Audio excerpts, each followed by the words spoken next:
pour la séparation des pouvoirs.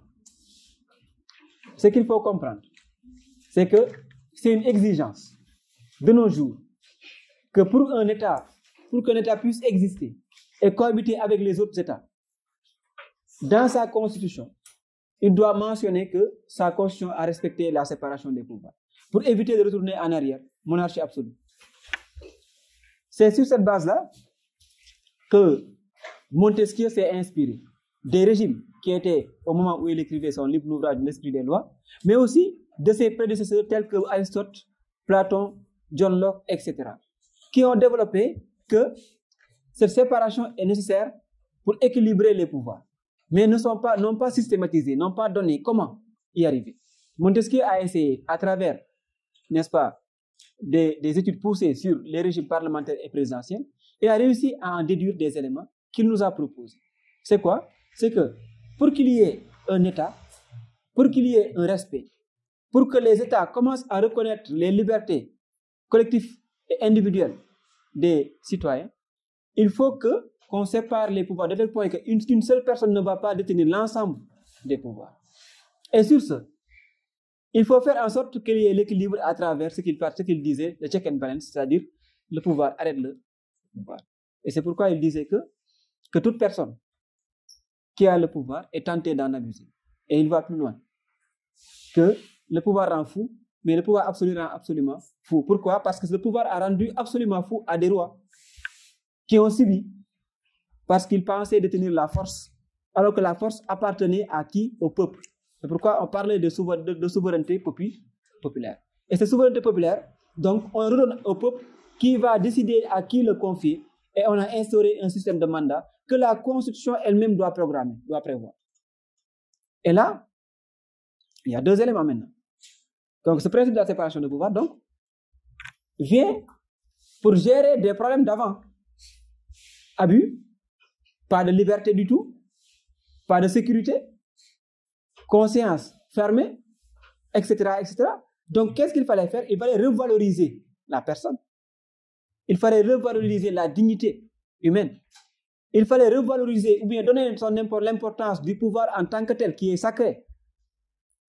Et le pouvoir n'appartient pas à une personne, mais appartient à toutes les personnes concernées. Et c'est pourquoi Jean-Jacques Rousseau a théorisé le contrat social.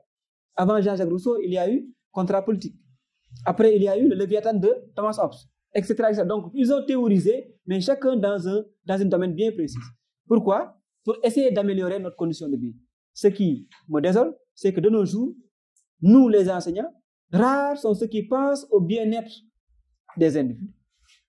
Parce que tout relève du domaine privé. On se fait de l'argent. Quand on est avocat privé, on se fait plus d'argent quand on est juriste d'affaires. C'est pourquoi on ne forme que des juristes d'affaires. C'est pourquoi donc, dans ce monde-là, on a toujours des affaires. Parce que tant qu'il n'y a pas d'affaires, vous n'êtes pas riche. Donc, on fait tout pour corrompre les gens, pour avoir des affaires et les corriger. Oui? Oui, vas-y. Et ça? Le patronat, c'est un regroupement peut-être des riches. Regroupement. Vous savez, avant, on parlait de classe. On parlait de nobles, on parlait des vassaux, on parlait des seigneurs. Ce système-là qu'on avait abandonné commence maintenant à revenir. Ce que je vous disais que, sachez que chaque jour, 24 heures va revenir. On peut évoluer pendant 100 ans. On va retourner encore sur les mauvaises habitudes que nous avions. Le domaine public que nous avons lutté pour l'avoir, maintenant, commence à devenir privé. Car ce qui était privé maintenant est rendu public et qui est source maintenant de conflits en Afrique. Débat politique.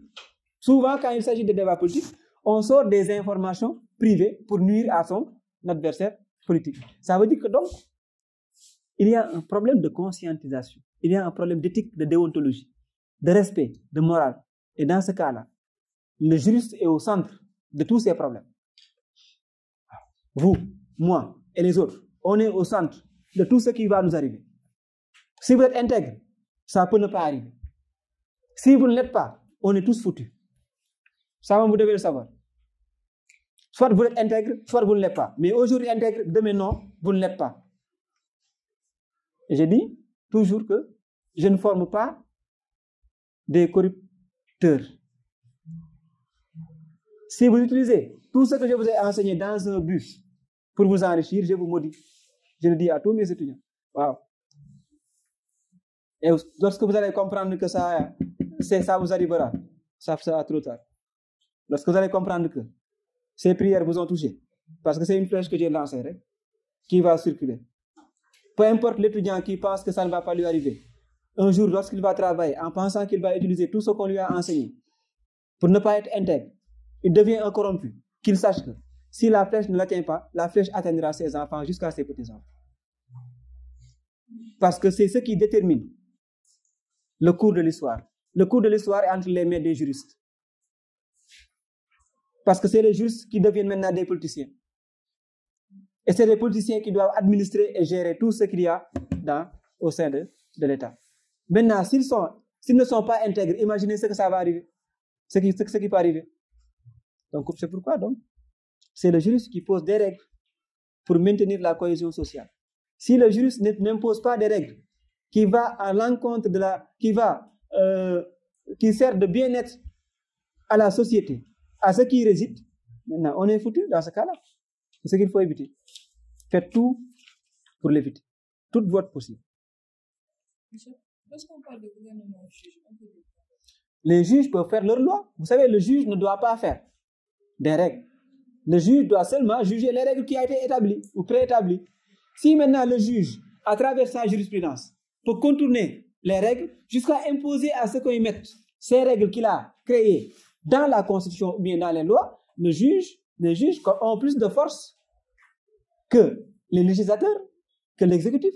Parce que désormais, il peut faire les lois, mais aussi les faire juger. Dans ce cas-là, le juge tombe sous le coup de la monarchie, il devient monarque. Comme le monarque le faisait. Il faisait le juge, juger, faisait la loi, juger et condamner en même temps, exécuter en même temps. Donc c'est ça qu'on appelle gouvernement juge. C'est-à-dire que les juges deviennent des exécuteurs de la loi. Et c'est très dangereux. C'est pourquoi même on a créé ce régime-là pour que le juge, n'est-ce pas, soit rattaché à l'exécutif. Chose qui a été mal faite. Parce que l'exécutif nomme le juge. Chose qui a été très mal faite. Voilà, donc, je reviens sur ce principe dont Montesquieu a prévu que pour que ça soit possible maintenant, il faut qu'on divise le pouvoir, l'organisation. Cette séparation doit se faire à deux niveaux. On sépare les organes, après on sépare leur fonctionnement. Comme ça, il n'y aura pas de confusion entre les pouvoirs. Et ces critiqueurs, ou bien ces détracteurs lui ont dit, mais tu n'avais pas pensé que si on les sépare, on parlera de paralysie, il y aura un problème de fonctionnement. Et c'est là maintenant qu'il revient pour dire que non, vous n'avez pas compris mes idées. J'ai dit une séparation, mais je n'ai pas dit une séparation stricte. Pourquoi? Parce que aussi bien qu'on parle d'une séparation souple ou d'une séparation rigide, il y a toujours le check and balance, poids et contre-poids. Il y a toujours un pouvoir qui arrête l'autre pouvoir. Et dans le cadre du régime parlementaire, par exemple, il y a des motions qu'on peut déposer, ce qu'on appelle la motion de censure. Le Parlement aussi peut être dissous. Dissous par qui?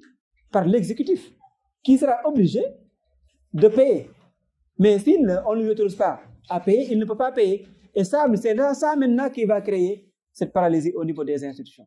Et dans ce cas-là, l'autre aussi, pour lutter contre l'abus de l'autre pouvoir, peut dissoudre l'Assemblée, mais organiser après, le plus rapidement possible, des élections. Parce que le peuple doit être représenté. Par qui? Par des députés. Ça, c'est un. Et deux, il dit, quand il s'agit maintenant d'un régime de séparation stricte, rigide, dans ce cas-là, il faut savoir que il n'y a pas d'interaction directe, mais chaque pouvoir a des moyens. On ne peut pas dissoudre le Parlement. Le président aussi, on ne peut pas le contraindre, mais on lui donne le droit de veto. Ici. Et là-bas, le Parlement, on lui donne ce qu'on appelle le pouvoir d'empêchement. Le pouvoir d'empêcher le président à concrétiser une décision qui peut nuire à l'État. Maintenant, dès lors que maintenant nous connaissons sa théorie, maintenant, en pratique, qu'est-ce que ça a donné? C'est un principe. Mais moi, j'en déduis que, comme Montesquieu s'est inspiré d'abord des régimes qui étaient établis, Je veux dire que donc Montesquieu s'est inspiré de l'exception pour faire son principe. Ou bien, en faisant le principe maintenant, il va utiliser encore l'exception pour contourner le principe encore. C'est fou. Je disais aux étudiants de l'année passée que c'est l'exception de l'exception qui donne le principe. C'est l'exception de l'exception qui a donné le principe de la séparation des pouvoirs. Et là, automatiquement, c'est visible. Ça a donné naissance maintenant à deux régimes. Régime présidentiel, régime parlementaire. Ce régime présidentiel peut fonctionner à deux têtes, un système bicéphale ou mono, ou bien un système à deux aussi, bicaméral, n'est-ce pas, ou mono. Un système aussi où on doit séparer les pouvoirs d'une manière de vue organique et institutionnelle, n'est-ce pas? Mais aussi un système qui plus tard a donné naissance à des régimes mixtes, qu'on appelle des régimes modernes, jusqu'à tendre vers un régime qu'on appelle le régime présidentialiste, où le président parfois a plus de pouvoir que n'importe quelle autre institution de la République.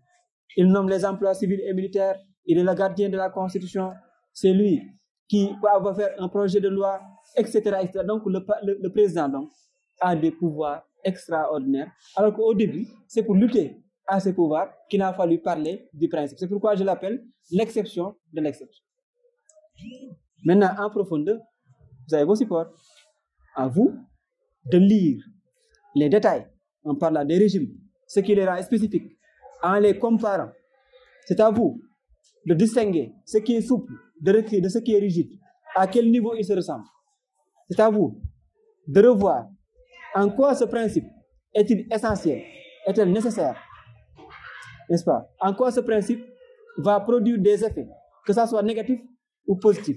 Mais attention, à voir aussi les régimes modernes que ce principe a donné, à savoir les régimes mixtes, à savoir ce qu'on appelle le régime d'assemblée rationalisé, à savoir, n'est-ce pas, le régime présidentiel.